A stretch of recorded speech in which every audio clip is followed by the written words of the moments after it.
Fala, concurseiro, concurseira, professor Igor Silveira, aqui de novo para a gente terminar de estudar a parte de ética do seu edital. Digo mais uma vez, não desista dessa parte do seu edital. Ele vai te ajudar a conquistar aqueles pontos para você ser aprovado na primeira parte, na parte objetiva do concurso, para corrigir sua redação e aí é só aprovação. Beleza? Não descarte. Eu sou policial penal aqui no estado de Goiás. Quero ajudar você a passar nesse concurso, no qual transformou minha vida. O concurso transforma a nossa vida. Então, não desista, tá? A matéria não é enjoada. Pode parecer que é, mas não é. Trouxe bastante questões para te ajudar a entender melhor. Eu sei que a teoria às vezes cansa, então vamos na parte de questões, talvez te ajude a assimilar melhor o conteúdo. Se você não compreendeu o primeiro bloco aí da nossa matéria, assista de novo. Tá? Não descarte, é tranquilo. Lá você vai entender ética, moral e tenho certeza que vai estar pronto para assistir esse segundo bloco. Antes de tudo, antes de começar, você já leu o decreto estadual 9837? Já leu esse decreto? Esse decreto é o que disciplina o nosso Código de Ética e Conduta dos servidores e da alta administração aqui do estado de Goiás. Então, não descarte a leitura desse código. É necessário para esse bloco da nossa aula, tá bom? Não descarte. Leia, se você não leu, pausa o vídeo. Faça uma, duas leituras, só para você compreender o que está falando, o que esse código tanto fala e por que ele tem que ser aplicado. Você vai ver a importância dele para o estudo. Vamos lá? Chega então de conversa, vamos estudar nossa terceira parte aí do edital. Em 2021 foi criado o Código de Ética e Conduta Profissional do Servidor e da Alta Administração, de cumprimento obrigatório aos ocupantes de cargos, empregos e funções públicas na administração pública direta, autárquica e fundacional do Poder Executivo do Estado de Goiás, por meio do Decreto 9837 de 2021. Olha aqui, presta atenção. Olha um tanto de informação só nesse primeiro slide da nossa aula. Olha um tanto. Você que estuda para concurso, tem que observar, vou colocar de novo aí para você ver a quantidade de informação que tem. Você gosta tanto, né? A gente, que é concurseiro de carreira policial, carreira jurídica, gosta muito da parte de direito. E aqui, vou junto, né, para te ajudar aí a compreender o que a gente tem que entender para começar essa matéria. Que ano que foi criado esse código? 2021. Né? Criado em 2021. Dá para a gente analisar que no último concurso, 2022, não tinha, ou 2019, desculpa, 2019, foi o último concurso da Polícia Penal aqui no estado de Goiás, não existia esse código. Então a chance de ser cobrado é imensa, né? Foi criado o Código de Ética e Conduta Profissional do Servidor e da Alta Administração, ou seja, servidor é diferente de alta administração. O que é servidor? Veremos nos próximos slides aí. A alta administração também veremos, mas eu quero que você entenda que tem uma diferença. Tá? O tratamento vai ser diferente e é necessário que seja diferente. Tá? Você vai entender o porquê.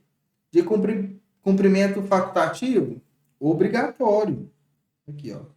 Obrigatório. Quando você entrar na Polícia Penal, você é obrigado a seguir esse código de ética e conduta.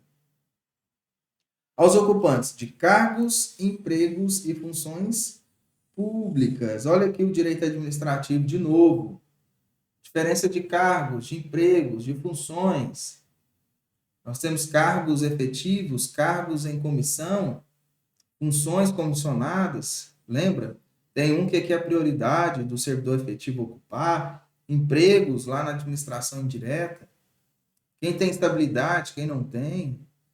Jurisprudências do STF, decidindo pela estabilidade, pode ser mandado embora sem ou com PAD. Então, isso aí você tem que resgatar. Tá vendo que as matérias as matérias elas se comunicam, não podemos descartar nenhuma parte do edital, não é à toa. O direito é um só. A divisão em administrativo, constitucional, penal, processo, é para que você compreenda melhor, para que nós, né, possamos compreender melhor esse universo do direito, mas ele é um só, e a prova disso é que ele se comunica. Então, já vimos 3 pontos, né, a diferença de servidor com alta administração, o cumprimento obrigatório e os ocupantes, né, que são os cargos, empresas e funções públicas. Aonde?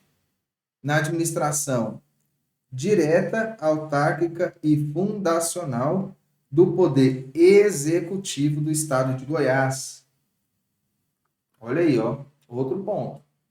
Quem que tem que cumprir esse código? Ah, eu vi aqui, são quem ocupa cargo, emprego e função pública. Ocupa onde? Nós temos 3 poderes, segundo a Constituição. Executivo, Legislativo e Judiciário. Aqui está falando que é no Executivo. É obrigatório aos ocupantes desses cargos no Poder Executivo. Aonde no Poder Executivo? Na administração direta, autárquica e fundacional.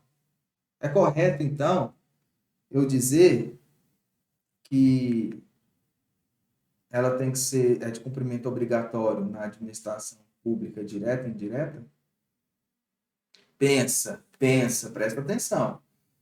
Se a questão disser que o Código de Ética e Conduta do servidor e da alta administração pública é obrigatório a todos os ocupantes de cargos, empregos e funções públicas na administração direta e indireta do Poder Executivo do Estado de Goiás, está correta a questão? De dizer que é para administração direta e indireta? Eu te digo que não está correto. Por que não está correto? O que aqui fala? Administração. Vamos voltar. Administração direta, pública direta, autárquica e fundacional. Cadê as empresas públicas? Cadê as empresas públicas? Cadê as sociedades? Sociedade de economia mista.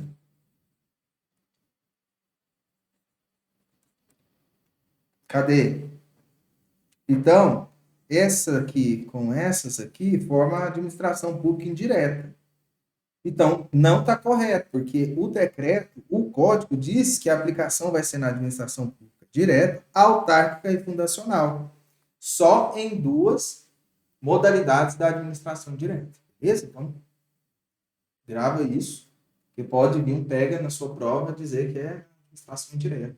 E você já vai estar vacinado contra essa peste que a banca vai querer que você contrai, você cai. O Código de Ética e Conduta Profissional do servidor e da alta administração.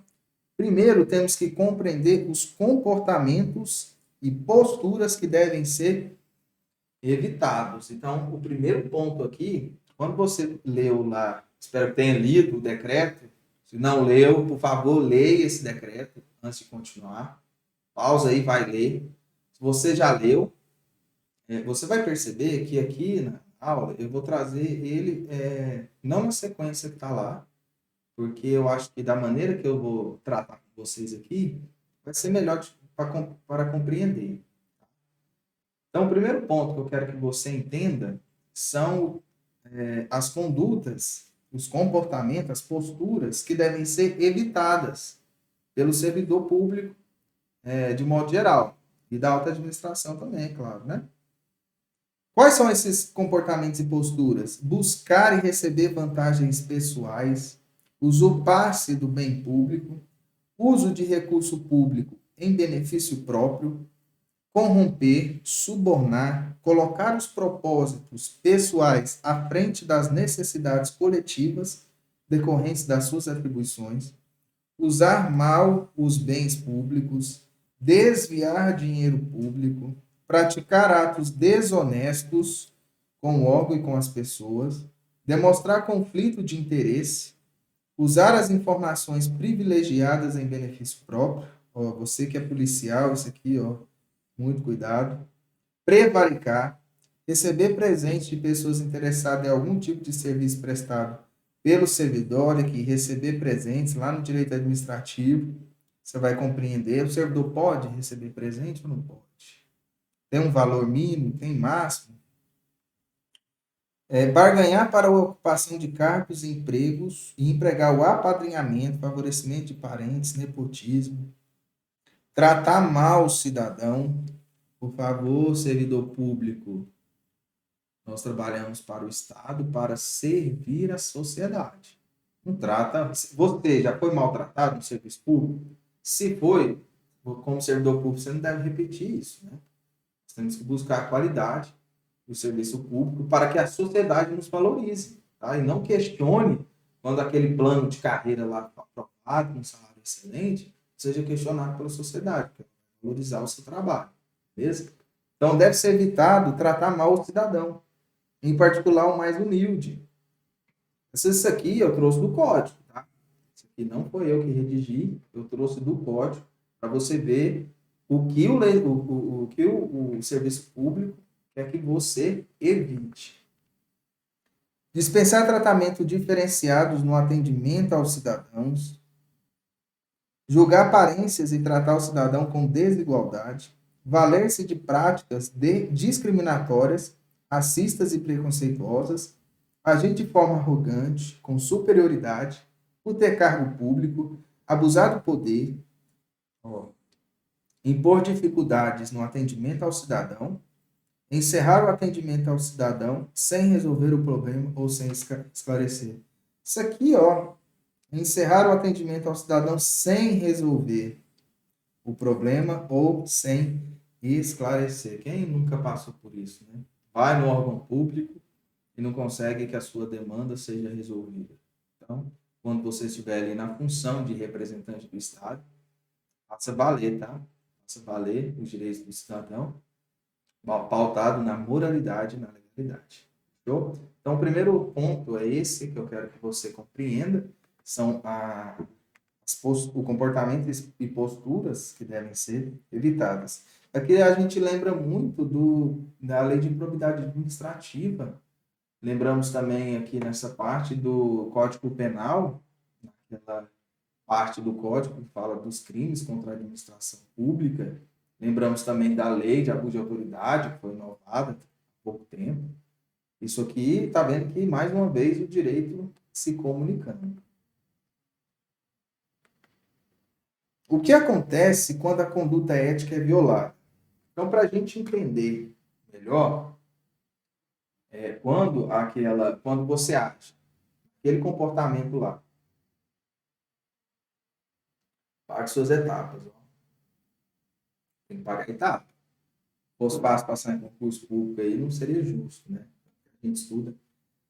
Vamos lá, então. Se você comete alguma daquelas atitudes, se algum servidor público ou da alta administração, servidor e da alta administração, comete aqueles atos lá, age, né, daquela forma que o código diz para não agir, o que acontece quando essa ética é violada? O que acontece quando aquela conduta lá que o Estado não quer que você faça ocorre? Ela será comunicada ao titular do órgão de lotação e de origem, quando se tratar de servidores públicos estaduais, ocupantes de cargos, empregos e funções públicas. Primeiro, ao órgão de origem ou de vinculação do agente público referido no inciso 1 do artigo 3º deste Código. O que diz aí o artigo 3º? Inciso 1. Servidores que não sejam de carreira da administração pública estadual, mas se encontrem em exercício em unidade administrativa do Estado. Então, aqui nós temos duas situações. Vamos lá, deixa eu te explicar. A violação de conduta ética será comunicada. O servidor violou o código de ética. Vou comunicar para quem que ele violou esse código? O que diz o primeiro tópico? Vou aí para você ver. Ao titular do órgão de lotação e de origem, quando se tratar de servidores públicos estaduais ocupantes de cargos, empregos e funções públicas. ao titular do órgão de lotação e de origem. Então, você, policial penal, violou o Código de Ética. Raciocina aí. Você violou. O cidadão vai comunicar essa violação a quem? Ao titular do órgão de lotação. Se você é policial penal, quem que é o titular do órgão de lotação? Se você estiver lotado na Polícia Penal, ao diretor-geral da Polícia Penal. Vai ser o mesmo de origem, ao titular do órgão de lotação e de origem. Então, nesse caso, apenas ao diretor-geral da Polícia Penal. Mas, vamos ver outra situação. Você é policial penal, mas está lotado. Vamos colocar que você está lotado na Polícia Civil. Você está lá auxiliando em algum trabalho na Polícia Civil. Você, policial penal, está à disposição da Polícia Civil para auxiliar alguma demanda lá e você viola o Código de Ética. Essa violação vai ser comunicada ao diretor, ao delegado-geral da Polícia Civil e ao diretor-geral da Polícia Penal. Você tem que avaliar onde o servidor está e onde ele pertence. Ele pertence a qual órgão? E está lotado em qual órgão? Se ele estiver lotado no mesmo órgão que ele pertence, a comunicação vai ser em apenas um local. Se ele estiver lotado em outro órgão, que não é o dele de origem, eu tenho que comunicar o chefe daquele órgão e ao órgão que ele pertence. Beleza? Vamos para o segundo caso. Ao órgão de origem ou de vinculação do agente público referido no inciso 1º do artigo 3º desse Código. Então, vamos supor que tem um servidor da Prefeitura de Goiânia trabalhando na Polícia Penal do Estado de Goiás. Está lá à disposição da Polícia Penal do Estado de Goiás. E esse servidor, que é da Prefeitura de Goiânia, violou o Código de Ética.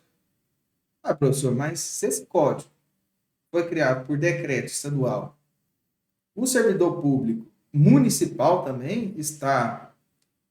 o cumprimento é obrigatório a esse servidor público municipal, se o decreto é estadual? Vamos ver mais para frente que, nesse caso, ele tem a obrigação de cumprir esse código, tá? Porque ele está à disposição do órgão do Estado. Mesmo ele sendo município, o servidor municipal, ele está trabalhando em um órgão estadual. Então, ele tem que seguir esse código. Então, nesse caso aí, quando o servidor municipal estiver trabalhando no órgão estadual e violar o Código de Ética, nós iremos comunicar ao órgão de origem, ou seja, a Prefeitura de Goiânia, que houve essa... comunicar que o servidor da Prefeitura violou o Código, para que ela tome as medidas necessárias, beleza? Então, nós temos duas situações. Se for servidor estadual, nós vamos comunicar ao chefe do órgão de lotação e de origem dele. Se ele for servidor de outro poder ou de outro órgão diferente, sem ser do Estado, nós iremos comunicar ao órgão de origem, o órgão da qual ele pertence. Beleza? Quem é competente para apurar a conduta? Então, eu comuniquei a violação do código. Ó, o servidor lá violou o código. Beleza. Eu sei para quem eu vou comunicar. Fui lá e comuniquei ao chefe do órgão, titular do órgão, o diretor-geral da Polícia Penal. Aí, quem é competente para apurar essa conduta, essa violação? É o próprio diretor-geral? Aqui, ó, o artigo 6, o artigo 6º, nos traz a resposta. As possíveis condutas de violação desse código serão apuradas pela Câmara de Compliance do Conselho de Governo. Câmara de Compliance do Conselho de Governo, nos termos do seu regimento interno, de ofício ou em razão de denúncias, e poderão resultar em censura ética ou recomendação sobre a conduta adequada, sem prejuízo da apuração do fato em outras instâncias. Olha que interessante. Olha um tanto de informação que o artigo 6º nos trouxe, tá? Comuniquei a violação ao titular do órgão, ou ao órgão de origem, depende da circunstância que a questão trazer para você, da onde que esse servidor pertence. Comuniquei, e aí, vai ser o titular do órgão, ou o órgão de origem que vai apurar? Negativo. Aí o artigo 6º nos diz que é a Câmara de Compliance do Conselho de Governo. Câmara de Compliance do Conselho de Governo, que vai ter um regimento interno. A gente vai ver que existe até um prazo para a criação desse regimento interno. Como que ele vai apurar essa conduta? Ele vai sempre esperar que o titular do órgão comunique para ele essa violação? A Câmara ela tem que aguardar essa comunicação? Não. Olha aqui, ó. Ela vai apurar de ofício ou em razão de denúncias. Então, ela pode agir de ofício. Ela ficou sabendo que houve uma violação do código, ela vai agir de ofício. E o que vai resultar? Lá no final do processo, que vai ser aberto para apurar essa violação, se comprovada a violação do código, o que vai gerar? Vai gerar censura ética ou recomendação sobre a conduta adequada. Então, ou ele vai sofrer uma censura, ou ele vai ser comunicado de como ele deveria agir. O servidor, você agiu dessa forma, não é assim que deve se agir. Professor, mas vai se criar um processo só para falar como que o servidor deveria agir? Às vezes ele até sabe. Calma. A gente vai ver que aqui no finalzinho mesmo desse artigo, aqui, ó, sem prejuízo da apuração do fato em outras instâncias. Então, cuidado. Se essa atitude do servidor também for uma transgressão disciplinar, e é estudada lá na Lei 2756 de 2020, que é o Estatuto dos Servidores Públicos Civis no Estado de Goiás, esse estatuto traz lá na parte de infrações disciplinares, transgressões disciplinares, quais são as transgressões. Artigo 202, 203 e 204 do Estatuto. Então, se essa violação da conduta também violar o Estatuto, também com a transgressão disciplinar, ele vai responder na corregedoria do seu órgão. Tá? E se for crime, vai responder na esfera criminal. Vai ser comunicado ao Ministério Público, à Polícia Civil, Polícia Federal, depende da situação. Beleza? Então, não é simplesmente, vou dizer, vai se criar isso tudo para só falar para o servidor, você tem que agir dessa forma. Então, não é apenas isso. Mas o que eu quero que você compreenda? Comunicou ao titular do órgão, ele não é competente para apurar. Quem é competente é a Câmara de Compliance do Conselho de Governo. Ela pode agir de ofício ou por denúncia. Esse processo pode resultar em censura ética ou recomendação sobre a conduta adequada e também pode ser apurado em outras instâncias, tá? Não prejudica. E pode existir 2 processos, um disciplinar e um de ética? Pode. Pode existir 3, um disciplinar, um de ética e um criminal? Pode existir 4, quantos forem necessários. Tem que analisar se aquela conduta ela também viola outros códigos, outras leis, beleza? Não é bis in idem, tá? Não é. Tem jurisprudência do STF quanto a assuntos parecidos e fica tranquilo que é possível sim. Então, vamos continuar aqui. Quando a violação da conduta ética também for transgressão disciplinar, foi o que eu falei. O que é transgressão disciplinar? Você vai ver isso lá na Lei 2756 de 2020. Também é recente. Existia, mais uma inovação, existia essa lei no concurso de 2019, que foi o último concurso da Polícia Penal? Não existia. Não existia. Então, com certeza vai cair no seu concurso. É o estatuto, isso aqui é o que vai regulamentar o seu trabalho. São direitos do servidor público. Então, estuda também. Estuda principalmente, quando você quiser saber sobre transgressão disciplinar, vou pôr aqui para você. Artigos 202, 203 e 204, tá? 204 é aplicado principalmente aos servidores da Polícia Civil e da Polícia Penal. Show? Então, esses 3 aqui vão falar sobre as transgressões disciplinares. Parágrafo 1º. As condutas previstas no anexo desse Código, que também configurem infração disciplinar, estabelecida pela Lei Estadual 2756, de 28 de janeiro de 2020, serão apuradas. Então, as condutas previstas no anexo desse código. O que é o anexo? São aquelas condutas lá que a gente falou lá no começo da aula. Que também configurem infração disciplinar, Como que elas serão apuradas? Exclusivamente no âmbito do regime disciplinar, nos casos em que a conduta for praticada por servidor legalmente investido em cargo público. Olha que informação importante, hein?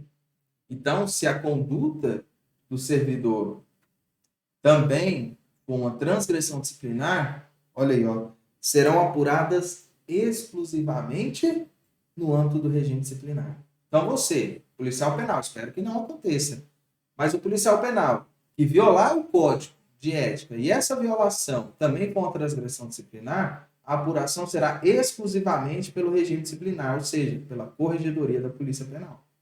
Fechou? Então, se a violação ao código de ética também for uma violação ao código disciplinar, vai ser apurado exclusivamente no regime disciplinar. Fechou? Por quê? Porque lá no regime disciplinar, as sanções são maiores. Tá? Não é só censura ética ou recomendação. Lá nós temos multa, nós temos suspensão, nós temos demissão, tá? Nós temos inabilitação, então são mais graves. Então, quando for também transgressão disciplinar, vai ser exclusivamente pelo regime disciplinar. Show? Segunda circunstância, somente no âmbito do processo específico para a violação de conduta ética, nos casos em que a conduta for praticada. Então, se for transgressão, exclusivamente no âmbito do regime disciplinar. Professor, não é transgressão disciplinar. Então, vai ser no âmbito do processo específico para a violação da conduta ética. Então, só violou o Código de Ética, não violou o Estatuto do Servidor Público. Então, vai ter um processo específico de ética, de violação da conduta ética. Mas aí vamos ver o sujeito, né, que cometeu essa violação. Se o sujeito for servidor da autoadministração, não alcançável pelo Estatuto, em decorrência de cargos de natureza especial, pelos agentes especificados nos incisos 2 e 3 do artigo 3º desse Código, tá? Então, quando o servidor for da alta administração e esse servidor da alta administração não estiver sendo regido pela Lei 2756, vai ser pelo processo específico para violação de conduta ética. Ou, quando for os agentes descritos nos incisos 2 e 3 desse Código. Quem são os agentes descritos no inciso 2 e 3. Aqui, ó, trouxe para vocês. São os estagiários. Nossa, o estagiário também está sujeito ao código? Claro, ele não trabalha no Estado. Os terceirizados e os prestadores de serviço. Tá? Só que a gente veremos mais para frente que esse pessoal aqui, eles são concursados, não tem nenhum processo para eles entrar aqui, a não ser se for licitação, né? Mas o terceirizado e os prestadores de serviço, aquele pessoal lá que está trabalhando por uma empresa que o Estado contratou, ele vai seguir esse código de ética aqui, quando lá no edital e no contrato tiver essa previsão. Então, tem que ter uma previsão contratual dizendo que esses colaboradores, esses prestadores, eles estarão sujeitos ao código de ética. Show? Como são classificados os processos? Aí o artigo 8º nos responde. Os processos decorrentes da violação do presente código classificam-se como reservados e pautam-se pelas determinações gerais da Lei Estadual 13.800. Os processos que vão apurar a violação desse código serão reservados. São públicos? Não. São sigilosos? Não. São restritos? Não. São reservados. Tá? Lembra disso. Reservados. Pautam-se pelas determinações gerais da Lei 13.800. Qual é a Lei 13.800? Também está no seu edital. A Lei 13.800 de 2001, ela vai falar sobre processo administrativo de modo geral. Então, todos os processos administrativos do Estado de Goiás devem ser regidos por esta lei. Tá? O que eu devo fazer? Como que eu vou agir no processo administrativo? Na 13.800 vai te falar, tá? Ela é uma lei geral dos processos administrativos no Estado de Goiás. Se existir alguma lei específica, essa lei específica vai ter prioridade na lei geral. Por exemplo, lá no processo administrativo disciplinar, a lei 2756 vai dizer como que deve ser o processo administrativo disciplinar. Então, essa lei, ela vai valer sobre a lei 13.800. Beleza? Vamos encerrar esse bloco aqui. E no próximo a gente continua falando desse código. Não saia, não desista, continua firme. Até o próximo bloco.